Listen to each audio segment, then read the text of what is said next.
Indonesia adalah negara demokrasi yang dapat dibuktikan dari sudut pandang normatif dan empirik.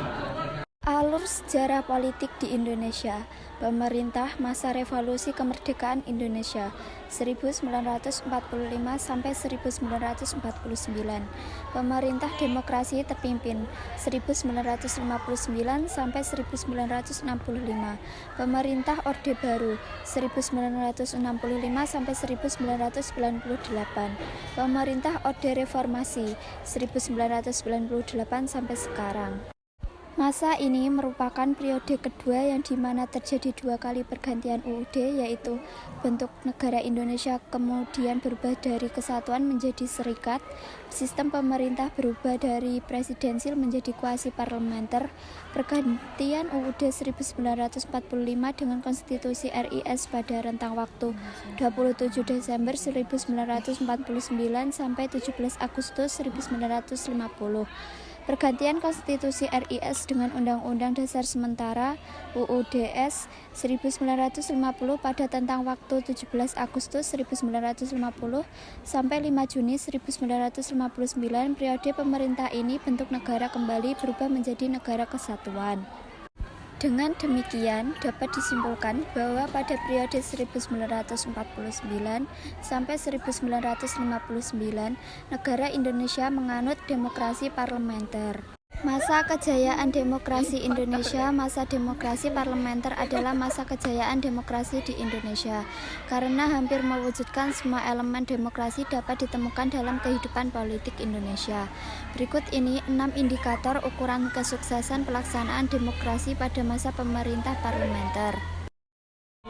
Pertama, lembaga perwakilan rakyat atau parlemen berperan ditinggal dalam proses politik. Kedua, akuntabilitas, pertanggungjawaban, jabatan dan politis pada umumnya. Ketiga, kehidupan kepartian memperoleh peluang sebesar-besarnya untuk berkembang secara maksimal.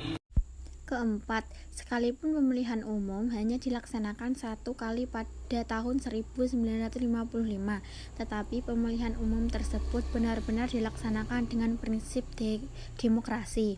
Kelima, masyarakat umumnya dapat merasakan dasar tidak dikurangi sama sekali. Keenam, dalam masa pemerintahan parlementer, daerah-daerah yang memperoleh otonomi yang cukup.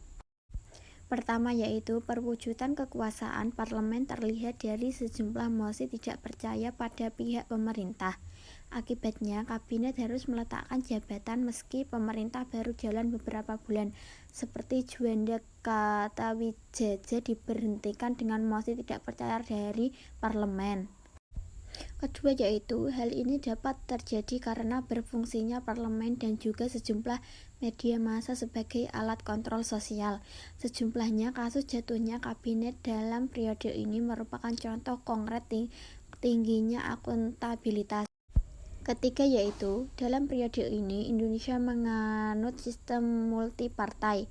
Pada periode ini 40 partai politik terbentuk dengan tingkat otonomi yang sangat tinggi dalam proses rekrutmen, baik pengurus maupun pimpinan partai maupun para pendukungnya. Campur tangan pemerintah dalam hal rekrutmen tidak ada, sehingga setiap partai bebas memilih ketua dan segenap anggota pengurusnya. Keempat, kompetisi antar partai politik berjalan sangat intensif dan fair. Setiap pemilih dapat menggunakan hak pilih dengan bebas tanpa ada tekanan atau rasa takut.